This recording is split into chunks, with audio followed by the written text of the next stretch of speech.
Awaken your shadow. The truth sets some people free. It offends everyone else. By Seth, the Red Neo, Cherupak.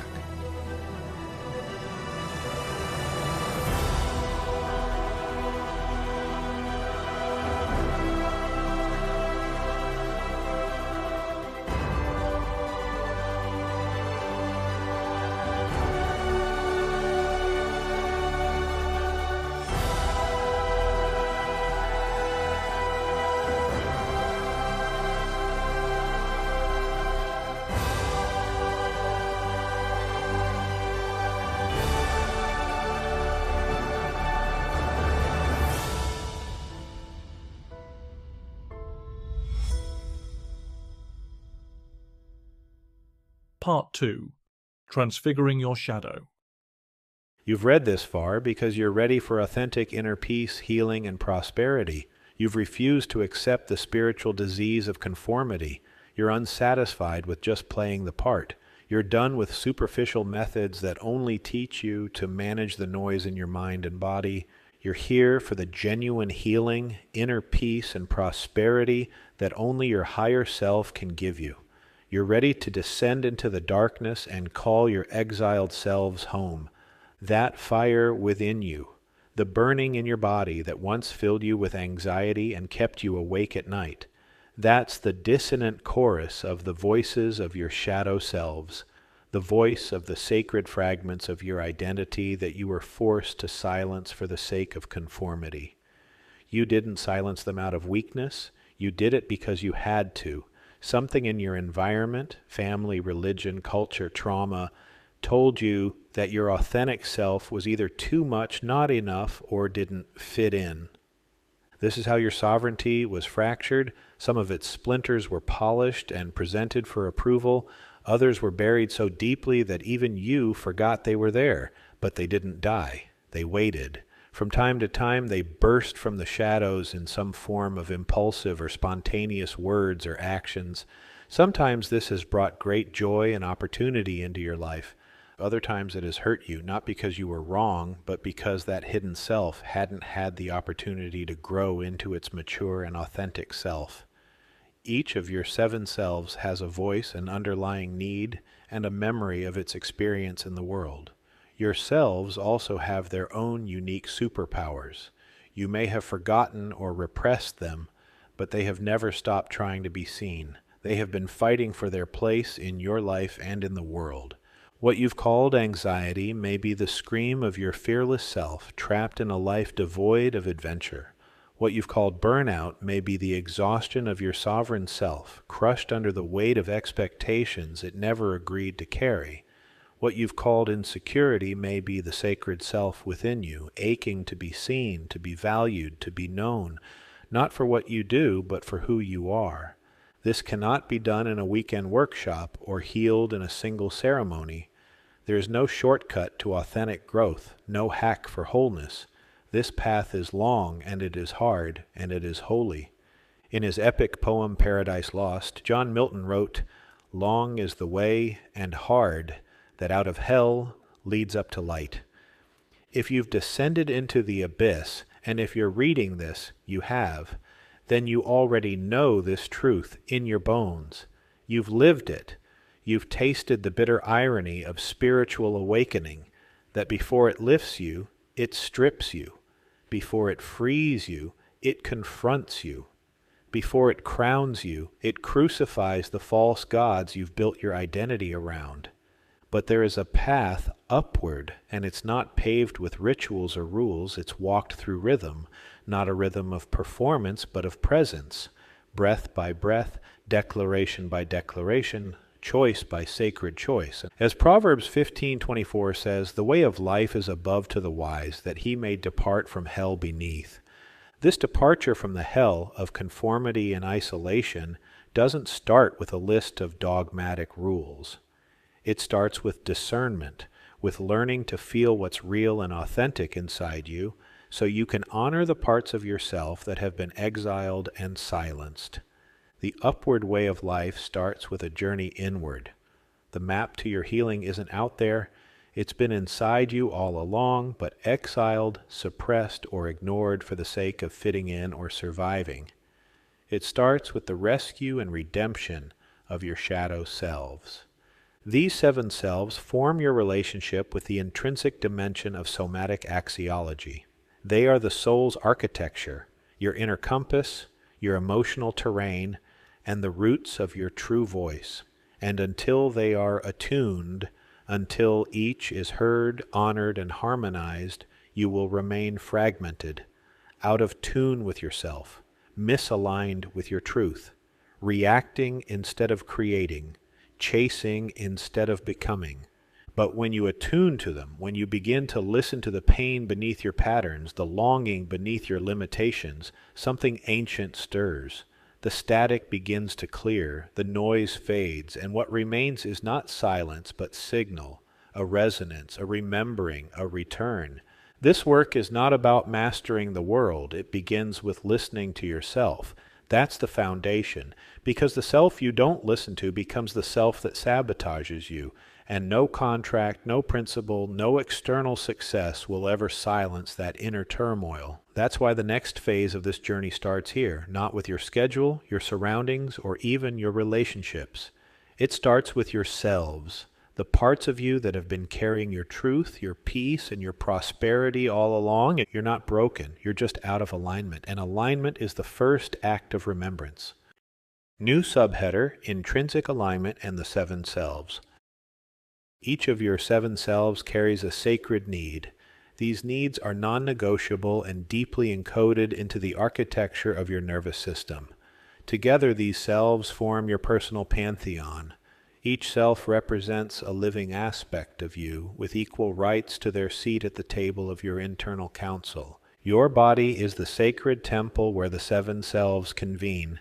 Here they speak, contend, align, and wait for leadership.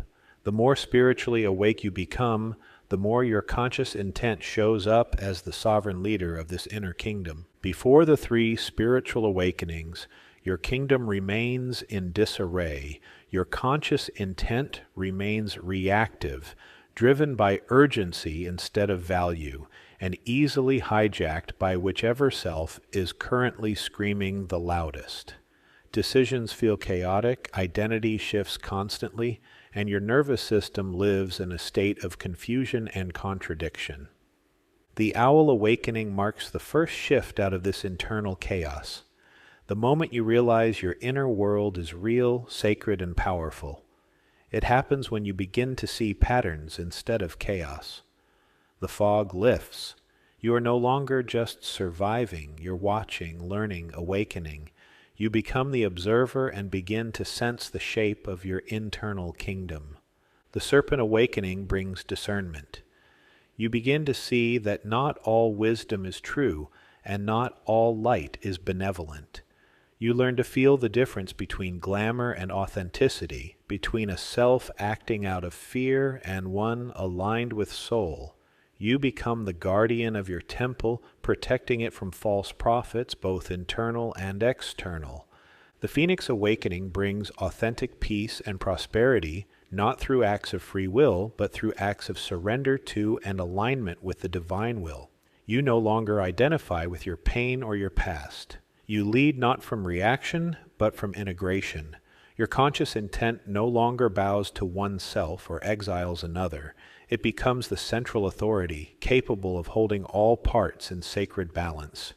Your ability to rule well depends not on silencing or exalting oneself over another, but on hearing, honoring, and harmonizing them all. This starts with understanding the underlying needs of each self. Your secure self seeks grounding and safety.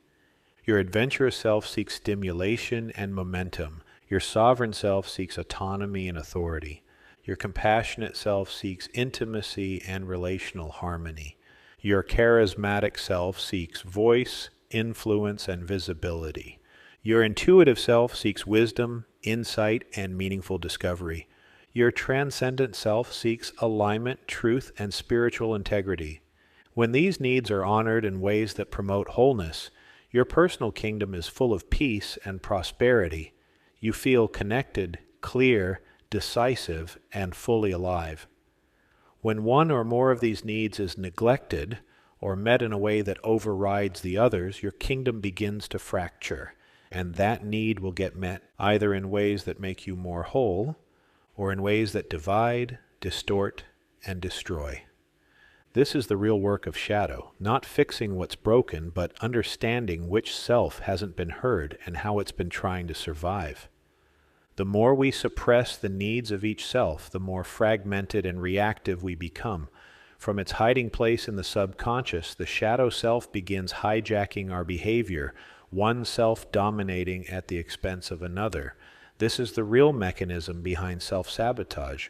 Your secure self seeks grounding and safety, but when you become overly obsessed with control, rigid routines, constant vigilance, or micromanaging your environment, you indulge the secure self while betraying the intuitive self who needs freedom, mystery, and space to explore unseen truths. Your adventurous self seeks stimulation and momentum, but when you chase novelty to escape discomfort, impulsive moves, addictive behaviors, or constant change for its own sake, you indulge the adventurous self while betraying the secure self, who needs rhythm, rest, and rootedness. Your sovereign self seeks autonomy and authority, but when you suppress your truth to gain approval, people-pleasing, avoiding confrontation, or giving away your power, you betray the sovereign self while indulging the compassionate self's shadow, over-accommodation, and self-erasure. Your compassionate self seeks intimacy and relational harmony, but when you isolate to avoid vulnerability, ghosting, shutting down emotionally, or avoiding authentic connection, you indulge the sovereign self's shadow need for control while betraying the compassionate self's call for closeness and shared feeling. Your charismatic self seeks voice, influence, and visibility, but when you perform to gain approval, oversharing, excessive boasting, or shaping your image to fit others' expectations, you indulge the charismatic self while betraying the transcendent self, who longs for truth, not performance. Your intuitive self seeks wisdom, insight, and meaningful discovery, but when you hoard information to avoid action, binge learning, constant input, or spiritual overthinking, you indulge the intuitive self while betraying the adventurous self who learns through risk, experience, and movement. Your transcendent self seeks alignment, truth, and spiritual integrity. But when you use spirituality to avoid embodiment, escaping into high ideals, bypassing pain, or hiding behind positive vibes, you indulge the transcendent self while betraying the charismatic self who needs to voice truth, not mask it. Every time we betray oneself to satisfy another, our nervous system enters conflict. This internal war creates chronic tension or fatigue, mood swings that don't make sense, decision paralysis, burnout cycles, panic attacks without clear triggers, and self-sabotaging behaviors that confuse even you. That's when these conversions begin to fill our mind. Why did I ghost them when I actually liked them? Why do I keep quitting projects when they're working? Why do I feel more anxious after I post online? Why do I blow up when someone offers me help? Worst of all, we label our self-sabotaging thoughts and behaviors as irrational. We say things like, I shouldn't think that way, or that's not my reality. We attempt to silence or replace these negative thoughts with superficial positive affirmations, visualizations, or the pursuit of spiritual experiences, spiritual tourism. The truth is, self-sabotage is a signal that our personal pantheon is at war, and no one's mediating the battlefield. They're not even meeting at the same table or even the same room. They're like an embattled family, each isolated to their own living quarters, while competing over the common spaces and resources, the food in the refrigerator, the bathrooms, the entertaining devices in the living room and den, etc. The problem isn't your emotions. The problem is internal imbalance. When one self takes over and others go unheard, your nervous system goes into survival mode, and you call it personality. Shadow work restores internal leadership. It helps you hear all yourselves, meet their sacred needs, and become a conscious mediator of your own life. Emotional regulation isn't about feeling less or even mastering your emotions. It's about learning to feel the right things in the right places. And to do that, you must know who's speaking and what they're actually asking for. This fragmentation isn't subtle. It shows up in your choices, your relationships, your compulsions, your shame, your sabotage. This isn't bad behavior. This is a misaligned system of internal needs fighting for dominance in the absence of leadership. And this is where alignment begins, not as a mystical concept, but as a set of trainable tools. This is the pivot point in your journey, where the body becomes your council chamber, the breath your messenger, the voice your decree, where your personal pantheon no longer shouts in chaos but speaks in chorus. Up until now, you've been introduced to the nature of the shadow self, the structure of internal resistance, and the false stories that define your sense of identity. Now you begin learning how to lead yourself through the modalities of breath work, neuroplasticity, and sound healing. This starts with recognizing that every emotion, every sensation is a voice echoing in the sacred temple of your body, a vote cast by one of yourselves. And true leadership isn't dominance, it's stewardship, listening to the full council, not just the loudest member. It's about restoring leadership over your system by listening to it, speaking its language, and giving each self a seat at the table. This is intrinsic alignment. Alignment begins with the body, not just as metaphor, but as mechanism. The breath is your first point of contact, your diagnostic tool, your opening ritual, your line of communication with the selves. Each of your 7 selves is wired to the body through a unique physiological signature. When one is suppressed, ignored, or inflamed, the breath is often the first to change. Shallow inhales, tight bellies, clenched jaws. These aren't random symptoms, they're dispatches. Each one reveals where leadership has gone missing and which self is trying to step in. For example, if you notice your chest tightening and your breath becoming rapid before opening an important email, it may be your secure self sounding the alarm. Or when you suddenly feel restless during a quiet evening at home, your adventurous self might be aching for spontaneity and engagement. These aren't just moods, they're physiological negotiations. The act of pausing to breathe is not about relaxation, it's about reconnection. A regulated breath pattern becomes your signal. Leadership is present. When you return to diaphragmatic, rhythmic breath, you interrupt the cycle of hijack. You open the channel between your conscious intent and your inner pantheon. You become available to lead. Research supports this. Diaphragmatic breathing has been shown to stimulate the vagus nerve and activate the parasympathetic nervous system, which lowers cortisol levels and reduces amygdala reactivity, the part of the brain responsible for fear and threat detection, Zaccaro et al., 2018. Simply put, how you breathe affects how you decide, feel, and connect, but breath is just the beginning. The real transformation comes from rewriting the unconscious agreements, which we revealed earlier as cognitive metaphors, that shape your identity. This is the work of identity scripting. Identity scripts target your self-limiting metaphors and replace them with new and empowering ones.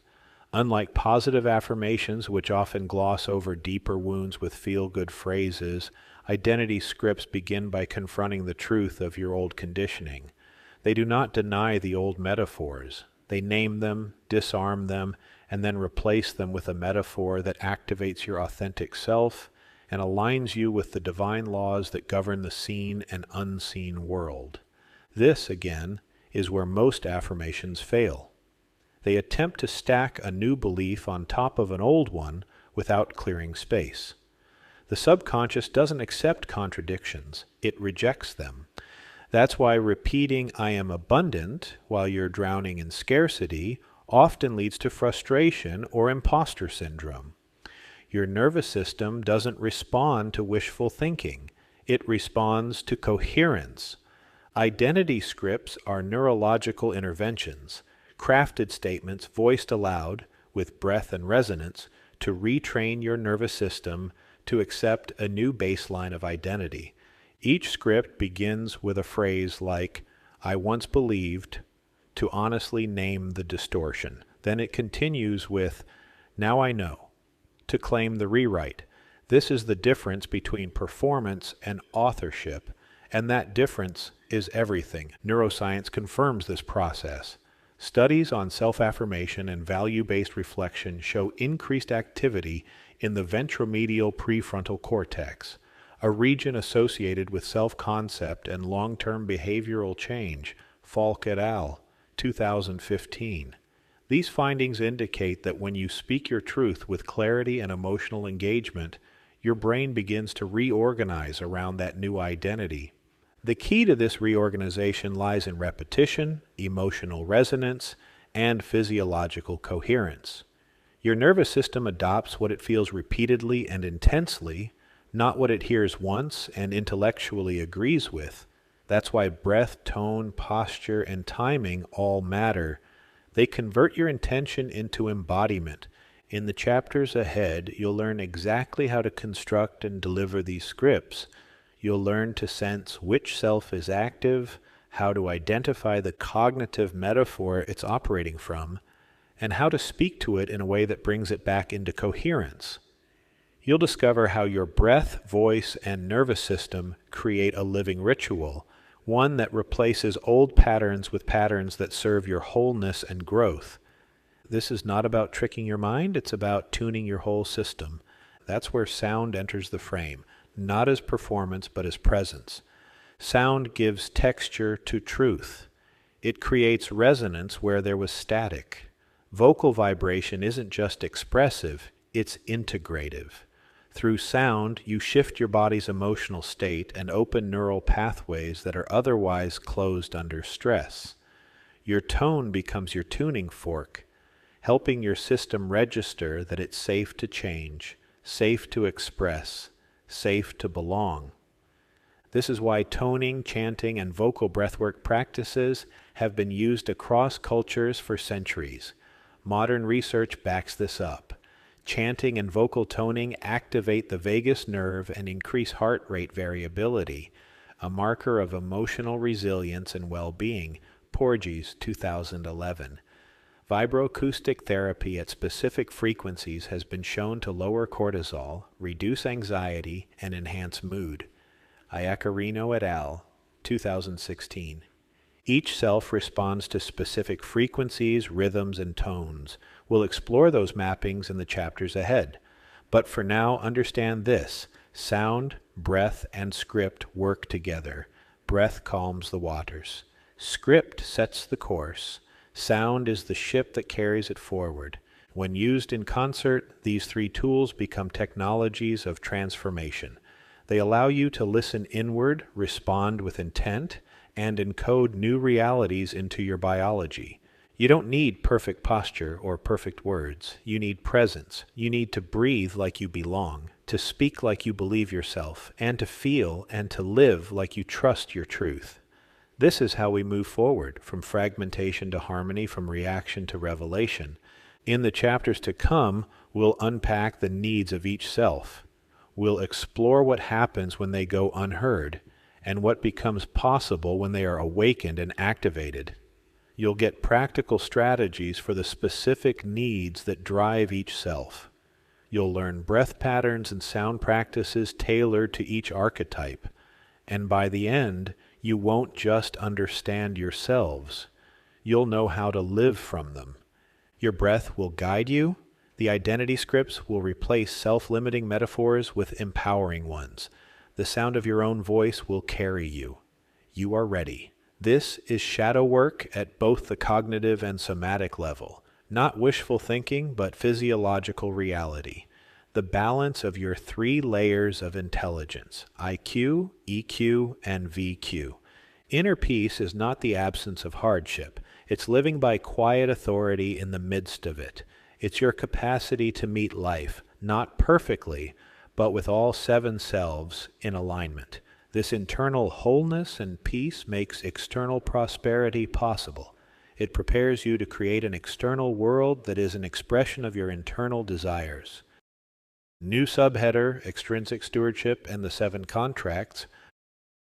To incarnate is to consent to the laws that govern the outcomes in your life. These laws govern your physical body, but they also govern the flow of money, creativity, effort, connection, influence, knowledge, and growth. Incarnation is a consecrated commitment to participate in reality. You didn't stumble into your body. You agreed to live in a physical vessel, in a physical world that is governed by natural laws, whether you're aware of them or not. And each of those terms is a contract, a domain of earthly stewardship through which your soul matures. Conscious living starts with acknowledging this agreement instead of fighting it, and accepting the contracts that you agreed to by coming here. This isn't a limitation. It's how we create the boundaries that shape and support our growth while living in our physical bodies. Your soul did not descend to escape the world. It came to inhabit it, to move through the friction of form and emerge sovereign. Each contract reveals a dimension of life you must steward, not just spiritually, but practically. And when you ignore or reject that stewardship, the system suffers, not because you failed, but because you abandoned responsibility for something you spiritually agreed to tend. This is the macro contract of incarnation, that you will take responsibility for form and limitation, and that your life will be shaped by how you manage both. The following seven contracts are the agreements that we all make by incarnating into a physical body. 1. The contract of currency, related to the root chakra, says, I will exchange energy. Agreement. The spirit agrees to live in a world where resources must be exchanged to sustain physical survival, movement, and creation. Lesson. Money is energy, and it's through the flow of giving and receiving that power is created. You must learn to master how to earn, spend, and invest wisely. Challenge. The illusion of scarcity, realizing that it's the movement of money that generates abundance, not the accumulation. Example. You undervalue your work, stress about spending, or become obsessed with tracking every cent. The adventurous self is stifled, while the secure self operates in hypervigilance. 2. The contract of flesh, related to the sacral chakra, says, I will honor my body. Agreement. The spirit agrees to inhabit a body that has its own needs, limitations, and desires. Lesson. Your body is your vessel, and it requires attention, nourishment, and rest to thrive. Challenge. The illusion of immortality, understanding that your physical body is finite and requires regular care. Example. You push yourself too hard, neglect sleep, overeat, or avoid exercise. The secure self feels unsupported, and your nervous system becomes out of balance. 3. The contract of time, related to the solar plexus chakra, says, I will be measured. Agreement. The spirit enters a world where time is linear, marking the passage of moments and limiting the energy available. Lesson. Time is a sacred resource, and true power comes from mastering how to prioritize and use it effectively. Challenge. The illusion of control, understanding that while you can manage time, you can never truly stop it. Example. You overcommit yourself, and the feeling of being busy yet unproductive arises. The sovereign self struggles to thrive.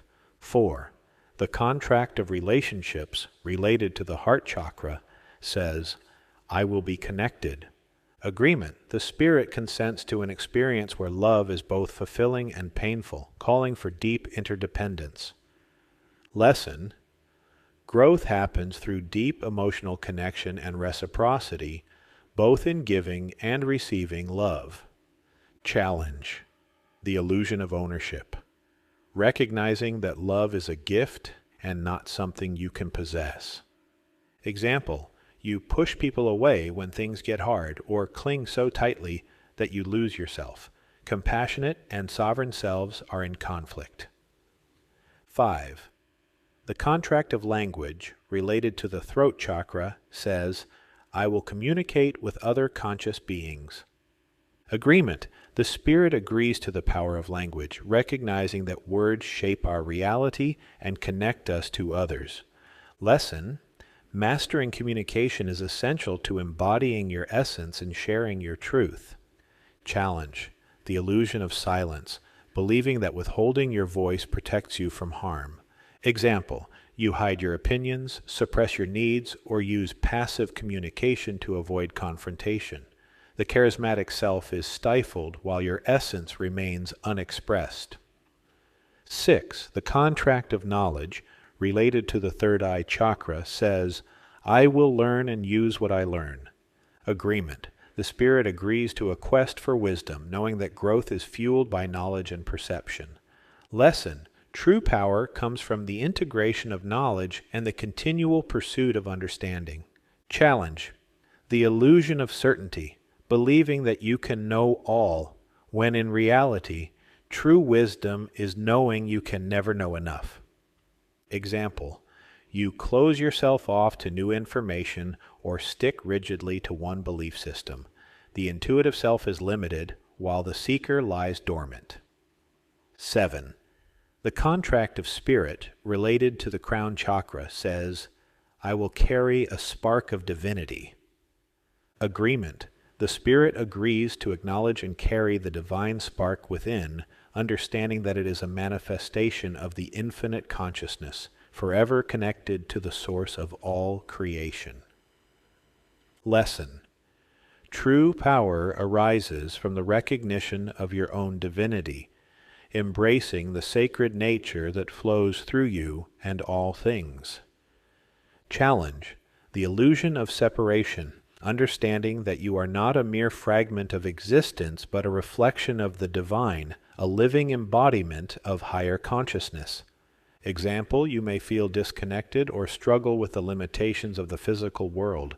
The transcendent self is hidden behind these illusions. To be embodied is to agree to care. To be spiritual is to take that care seriously. Each contract is an opportunity for stewardship, good or bad. In the coming chapters, we'll unpack the relationship between the 7 selves and these 7 contracts, and how to be a good steward of these finite things with which the divine has entrusted you. These contracts are not chains. They are channel for divine expression, and when honored, they lead to coherence, clarity, and consecration. Your incarnation is not random, it is ritual, and every breath you take is a vow to remember. The 7 contracts anchor you in reality, teaching you how to house your spirit in matter, how to turn responsibility into habit, and manifest your best reality. But real sovereignty doesn't live in theory. It lives in how you show up when your child is screaming, when the invoice is late, when your partner misunderstands you, when your boundaries are tested and your energy is spent. This external mastery puts external prosperity within reach. It prepares you to go from competitor to creator by awakening your greatest and most divine power. New subheader, Systemic Alignment and the 7 Principles. Free will is not your greatest power. It isn't a trophy for being human. It's not even the key to your freedom or happiness. Free will can either liberate you or make you a slave to your own impulses and their consequences. It's a test of your ability to deny your animal impulses and surrender to your divine nature. It is the one force in the universe powerful enough to either override divine resonance or to embody it with glory. That is what makes free will both powerful and dangerous. Free will is both the burden and the lever of self-authorship. Free will is not some spiritual participation trophy that guarantees you peace, power, or prosperity. It is the sacred authority to either align with divine law or to rebel against it.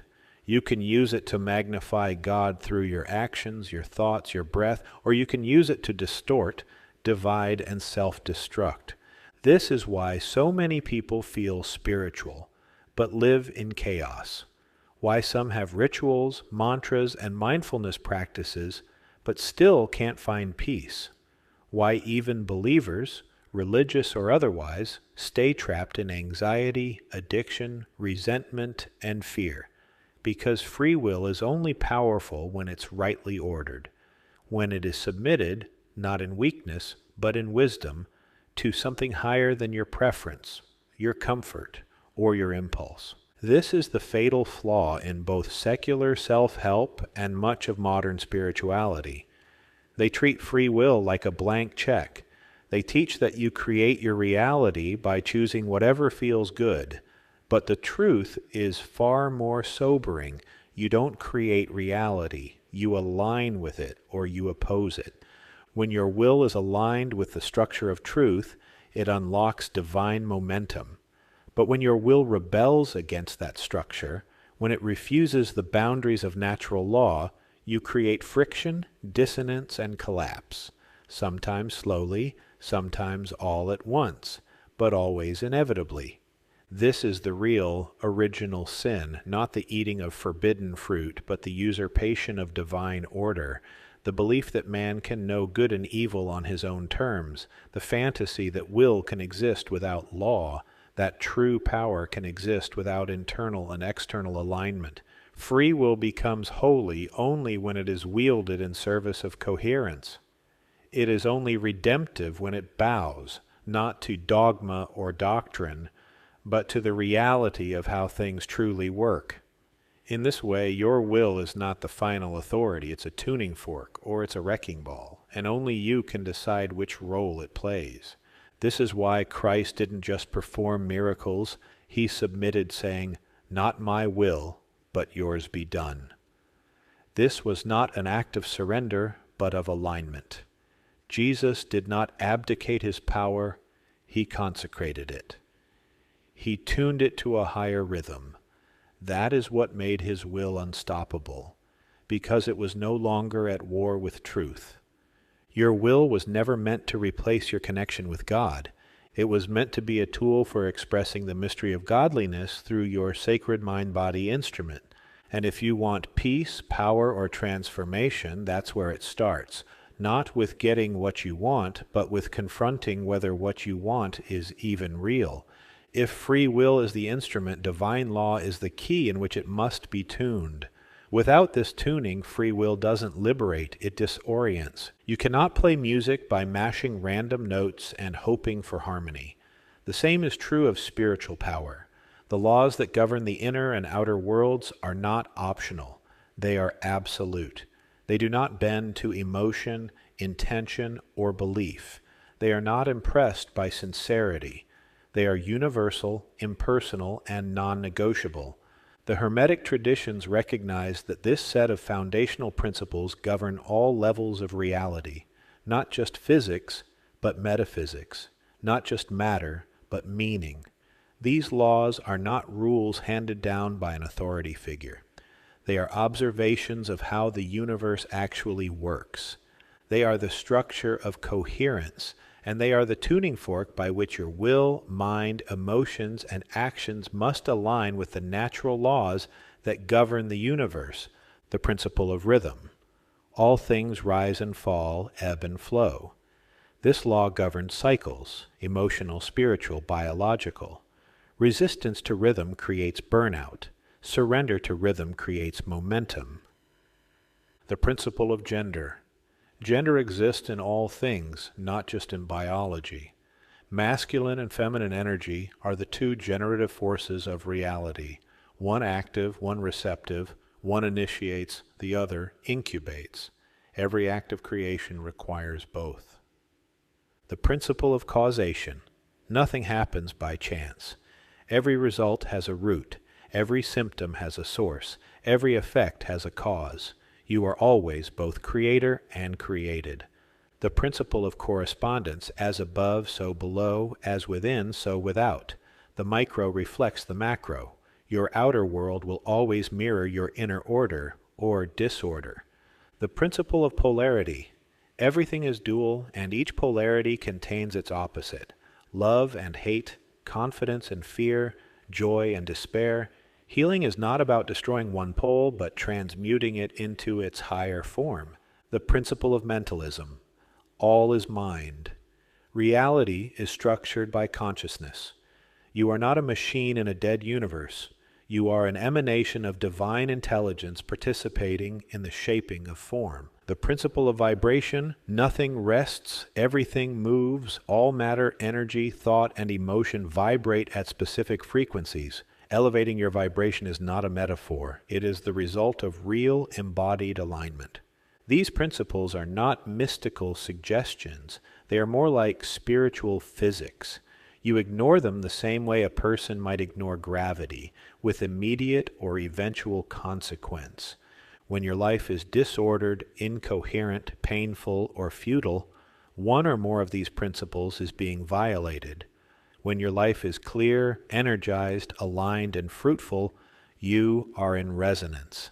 The difference between spiritual confusion and spiritual power is whether or not you are tuned to these frequencies. Divine law does not oppress the will, it refines it. It's not a chain, it's a cord. When your will vibrates in harmony with these principles, life stops feeling like resistance and starts feeling like rhythm. Your energy returns, your clarity sharpens, your decisions bear fruit, your relationships stabilize, and your spiritual authority is no longer borrowed, it is earned, because you've stopped resisting the pattern and started moving as part of it. Here's the final bullet in this subheader with full weight, voice, and theological resonance. There is a moment in every soul's journey when the noise breaks, not because the chaos has stopped, but because you've stopped resisting the signal within it. This is the moment of resonance. It doesn't arrive through struggle or performance. It arrives the instant your thoughts, emotions, choices, and desires fall into alignment with the structure of what is true. Resonance is not a mood. It's not a good day. It's not the fleeting high of a breakthrough or the dopamine rush of spiritual progress.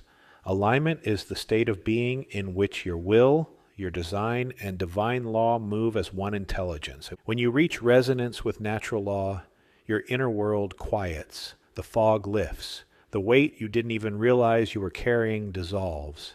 Clarity returns, not because you figured everything out, but because the distortion has been removed. You begin to see your pain not as punishment, but as precision. You begin to see your relationships not as burdens, but as barometers. You begin to see your past not as a curse, but as a process of education and growth. The selves, once at war within you, begin to move in harmony. Your masculine drive empowers rather than overpowers. Your compassion deepens your conviction. Your intuition clarifies your logic. Your boundaries extend your love instead of limiting it. Every part of you is still distinct, but now aligned. This is the restoration of coherence, and coherence is power, not the kind of power the world preaches, the brittle power of domination, leverage, or image, but the power of a soul in right relationship with itself, with God, and with creation. The power of someone who doesn't need to control reality because they are already in rhythm with it. This is also where true peace lives, not numbness, not comfort, but the deep anchored stillness of a life that no longer contradicts itself. Resonance with divine law does not make you passive. It makes you precise and powerful. It sharpens your discernment. It organizes your energy. It quickens your intuition and restores your sense of timing. It tells you when to speak and when to stay silent, when to strike and when to surrender, when to build and when to burn it down. You don't gain this power by forcing life into your image. You gain it by surrendering your life to the structure behind all images. This is the true fruit of shadow work, not catharsis, but coherence, not by forced change, but authentic alignment. Not by just knowing the truth, but being tuned to it. Because once you are tuned, the noise outside can scream all at once, but it no longer lives in you. You become ruled by the voice of your higher self, a voice that speaks in a language more ancient than instinct, a deeply personal and sacred journey of discovery and growth. To tune your life is to align your being, And when you are aligned, you no longer live at the mercy of reaction. You become the composer, the channel, the living resonance of a soul who remembers why it came. End of Chapter 4 of Awaken Your Shadow by Seth Cherepak.